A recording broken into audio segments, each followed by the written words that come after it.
prepare yourself spiritually, you prepare yourself emotionally, prepare yourself mentally, and then prepare yourself physically, and that to approach them. Making these promises and agreements with the holy people is going to give you peace in your life. In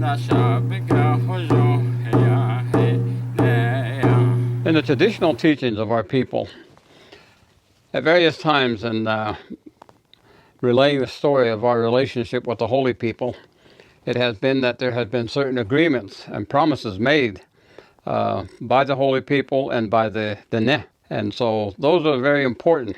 It's important to keep the promises that were made by our people way in the past.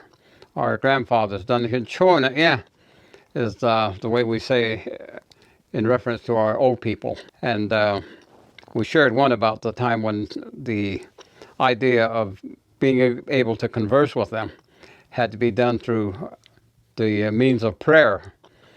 And so many questions are asked, of course, about various people and that have heard our presentation, and about the ideas of a person that has learned how to pray and has decided to maybe communicate and commune with the holy people. I encourage people to do things where you have your personal relationship with the beings that are of power greater than yourself.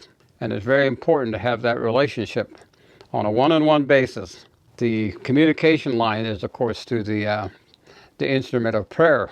The instrument of prayer is also sometimes a little bit more in a ceremonial setting among our people. Now, when I say ceremonial setting, it does not mean just where the whole families get together and have a ceremony and have prayers in that setting. I'm talking about the ceremony of an individual person, self, and that.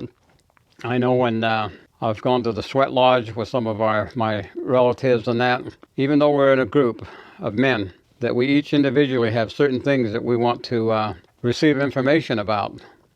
And so we cleanse ourselves through participating in the sweat lodge, where we go in, we sing 4 songs, come back out, cool off, and we talk amongst ourselves, and then we go back in after we put more rocks in there, and then we sit around and we actually may sing four more songs, or we may discuss some other things of ceremonial settings and performing of ceremonies and so on.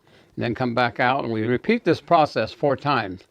We go in and we sing the songs and have discussion, and then conclude it by going into the sweat lodge 4 times. But that is that preparation where you have cleansed yourself, physical cleansing, and some of the herbs you might take.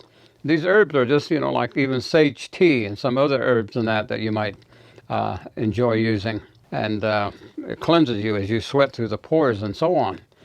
And when you have considered yourself clean in that way, where you have the feelings of being cleansed emotionally and mentally, physically and spiritually, then you're ready to make some commitments and ask for certain things of the holy people. But it's always that if you will do this, they can do that for you. And you make promises to one another and some kind of agreement that you can come to with the holy people, and you feel it in your heart and in your mind and in your spirit.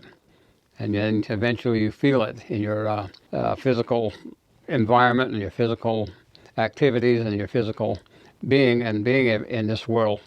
So that's the way that we understand it. But some people give it the name of a vision quest.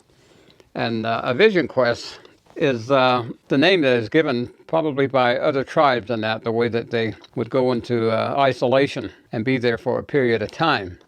And then they would receive answers to whatever it was that they were seeking, whether it be a name or some information about something that they thought that they have to have in their personal life, and maybe their experiences in that. Now myself, I've had the opportunity to have certain commitments and promises made to me by the holy people if I would do certain things. And as long as I do my part, all of the things that I have been promised, so many of the things that I've been promised have come about, and they have happened in my life. And I see it in my family, my late wife, encountering her and living a life with her, and my children, and how they've been able to do for themselves in life, and even down into among my grandchildren.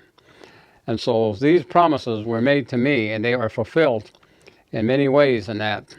But I have to do my part, and there are certain things that I have to continually do, so those things that the holy people promise me can be fulfilled. And so in the world today, not everybody can go to a sweat lodge and enter 4 times and sing 4 songs and have discussions in a sweat lodge setting. But there is ways that you can prepare to receive spiritual information and to make some type of agreement or a pact with the holy people. And that is that I would refer to it as maybe a date with the holy people. And also to make preparations. You might take a nice bath or a shower and put on clean clothes and be thinking about what it is that you want to ask and what it is that you want to have an arrangement with the holy people or with their deity. As you prepare to have that a moment when you completely dedicate yourself to the idea that I'm going to go before them and I'm going to ask for certain things. And in that asking, I want to make certain promises and that to them. And so those are the things that would happen. And you might call it a date with the holy people. You set up that date, you prepare yourself spiritually, you prepare yourself emotionally, prepare yourself mentally, and then prepare yourself physically, and that to approach them and to be able to feel confident and to understand that making these promises and agreements with the holy people is going to give you peace in your life, and that is going to give you direction. And this journey in the beauty way, Georgia, is something that is not very easy to do, and it is something very challenging.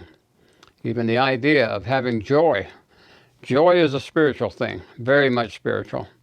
And it is that you can only have true joy when you understand those things on a spiritual level. Now, I can tell you from my own experience, when my first child was born, I understand the full joy that I felt. It was spiritual entirely. And when I saw that little baby for the very first time, I cried. That was the power of that joy. And the happiness came about as she grew older and developed in mind and spirit and emotion. And it's a wonderful experience to have that happiness that comes with the idea that you are teaching and instructing them properly so that they can accomplish their full purpose in life. And then they turn around and teach your grandchildren these same principles and values. And that is joy and that is happiness. So when people ask me, what is joy, what is happiness, what's the difference? Joy is spiritual, happiness is so much physical. And the idea of making commitments and promises to the holy people and having some agreement and understanding with them, you have to be prepared yourself to do it. And then thereafter, try to keep your promises to the holy people to the very best of your ability and to continue to communicate with them through the words of prayer. And those are the things that we are told.